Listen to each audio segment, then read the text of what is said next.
Universidad de Fuerzas Armadas ESPE, Ingeniería en Telecomunicaciones, Fundamentos de Circuitos Eléctricos.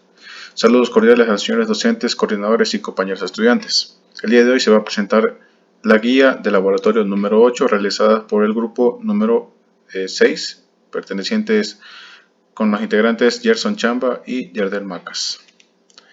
El tema del laboratorio es características de la onda senoidal. El circuito a analizar pues va a ser un circuito bastante sencillo con dos resistores y una fuente de voltaje de corriente alterna. Los conceptos fundamentales que tenemos que tener presente pues simplemente la fórmula de conversión de un voltaje efectivo a un voltaje pico, ya que vamos a presentarlo tanto en onda en su forma sinoidal como en su forma como en su magnitud en forma escalar por medio de un multímetro. Para ello tenemos que tener presente también las características de una onda que se propaga en el tiempo. En este caso la función seno va a ayudarnos a representar correctamente esta onda, tanto para el voltaje como para la corriente, aunque en el experimento actual únicamente nos interesa el voltaje.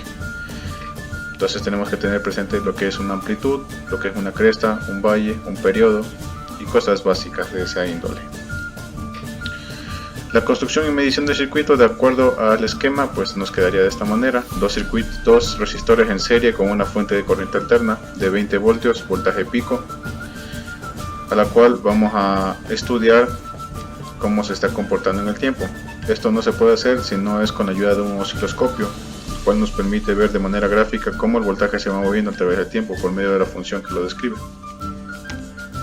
En este caso tenemos ya el osciloscopio conectado. Las puntas en paralelo a la resistencia que se desea estudiar. En este caso esta resistencia se llama RL, la resistencia de 2.2 kilo ohms. A esta resistencia le hemos conectado las puntas en paralelo y pues nos ha empezado a graficar la señal.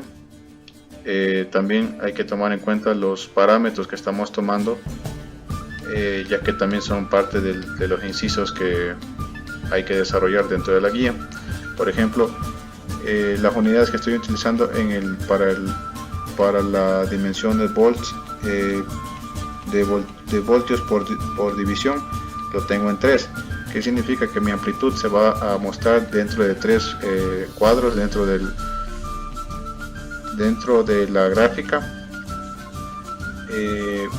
Desde el eje X subimos 3 cuadritos y llegamos a la amplitud. Eso quiere decir que estemos en volts diff 3, que tenemos 3 cuadros de amplitud para poder graficar nuestra onda.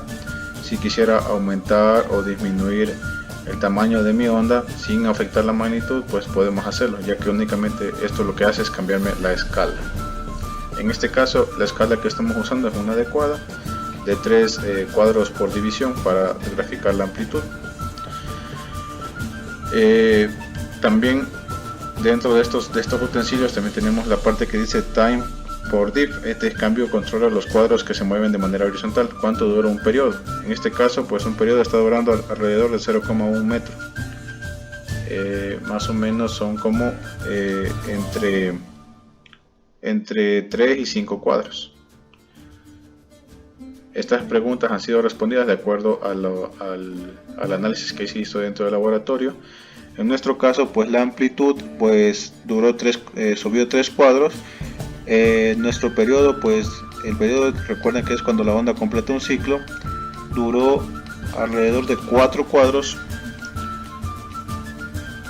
La amplitud en magnitud ha sido para el voltaje pico de 6,93 voltios.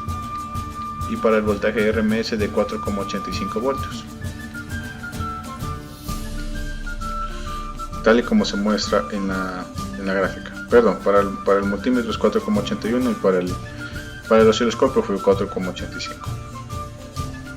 Como pueden ver, los utensilios funcionan correctamente, y a pesar de que se tienen ciertos problemas con el multímetro debido a que oscila bastante sus magnitudes, pues se debe esperar un poco a que el promedio se estabilice y pues tenemos un valor un poco más acertado.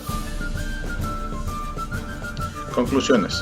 Las fuentes de corriente alterna varían en magnitud a lo largo del tiempo, describiendo ondas con voltaje pico, pico-pico o RMS. De hecho, en el simulador deja nos deja escoger qué tipo de voltaje queremos ponerle. El valor de voltaje mostrado en el osciloscopio varía de la del multímetro por un factor de error cuadrático medio llamado RMS, que es el voltaje efectivo, que no es más que multiplicar nuestro voltaje pico por 0,707. Por último, un osciloscopio puede mostrar diferentes tipos de ondas dependiendo de la fuente que esté conectado y de la frecuencia a la que se muevan los valores de voltaje.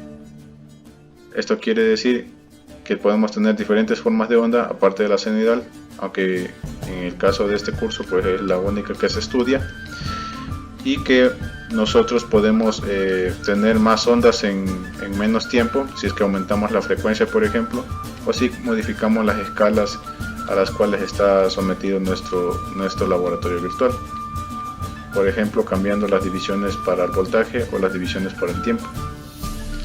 Bien, esto ha sido todo. Gracias por su atención.